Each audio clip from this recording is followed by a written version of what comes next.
America में भारतीयों का जीना मुश्किल, हर मोड़ पर खतरा, कौन है जिम्मेदार। नमस्ते दोस्तों, आज हम एक बहुत ही गंभीर और चिंताजनक विषय पर बात करने के लिए यहाँ एकत्र हुए हैं। विषय है अमेरिका में भारतीयों का जीना मुश्किल, हर मोड़ पर खतरा, कौन है जिम्मेदार। यह एक ऐसा टाइटल है जो हाल की कुछ घटनाओं के बाद कई लोगों के मन में गूंज रहा है। पिछले कुछ समय से हम लगातार ऐसी खबरें सुन रहे हैं जो हमें परेशान कर रही हैं।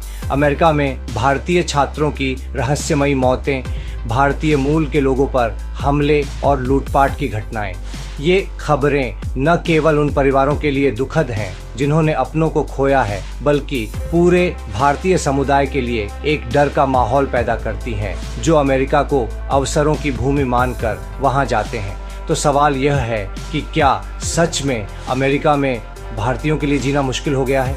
क्या हर मोड़ पर खतरा है? और सबसे बड़ा सवाल, इसके लिए कौन जिम्मेदार है? आज हम इन्हीं सवालों के जवाब खोजने की कोशिश करेंगे। सबसे पहले आइए उन घटनाओं पर एक नज़र डालते हैं जिन्होंने इस डर को जन्म दिया है। हाल के महीनों में हमने कई भारतीय छात्रों की दुखद मृत्यु की खबरें सुनी हैं। कुछ मामलों में ये हिंसक हमले थे तो कुछ में ये रहस्यमय परिस्थितियों में हुई मौतें थीं।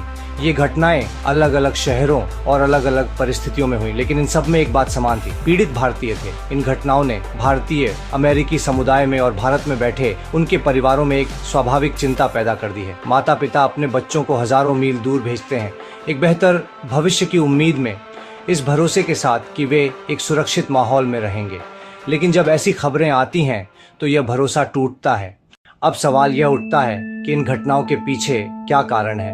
क्या यह केवल सामान्य अपराध हैं जिनका शिकार कोई भी हो सकता है, या फिर यह भारतीय समुदाय को निशाना बनाकर किए जा रहे हेट क्राइम्स हैं? सच तो यह है कि इसका कोई एक सीधा जवाब नहीं है। अमेरिकी कानून प्रवर्तन एजेंसियां कई मामलों में अभी भी जांच कर रही हैं। कुछ मामलों में ये स्पष्ट रूप से हेट क्राइम का मामला हो सकता है, जहां हमलावर की नफरत का कारण पीड़ित की नस्ल या राष्ट्रीयता होती है। वहीं कुछ अन्य मामलों में यह सामान्य अपराध जैसे कि लूटपाट या व्यक्तिगत विवाद का नतीजा भी हो सकता है। लेकिन हमें यह समझने की जरूरत है कि इन घटनाओं को अलग अलग करके नहीं देखा जा सकता। जब एक विशेष समुदाय के लोगों के साथ बार बार ऐसी घटनाएं होती हैं तो यह एक बड़े सामाजिक मुद्दे की ओर इशारा करता है। तो अब हम आते हैं अपने सबसे महत्वपूर्ण सवाल पर, कौन है जिम्मेदार? इस सवाल का जवाब भी जटिल है और इसके कई पहलू हैं। हम किसी एक व्यक्ति या समूह पर पूरी तरह से दोष नहीं मढ़ सकते।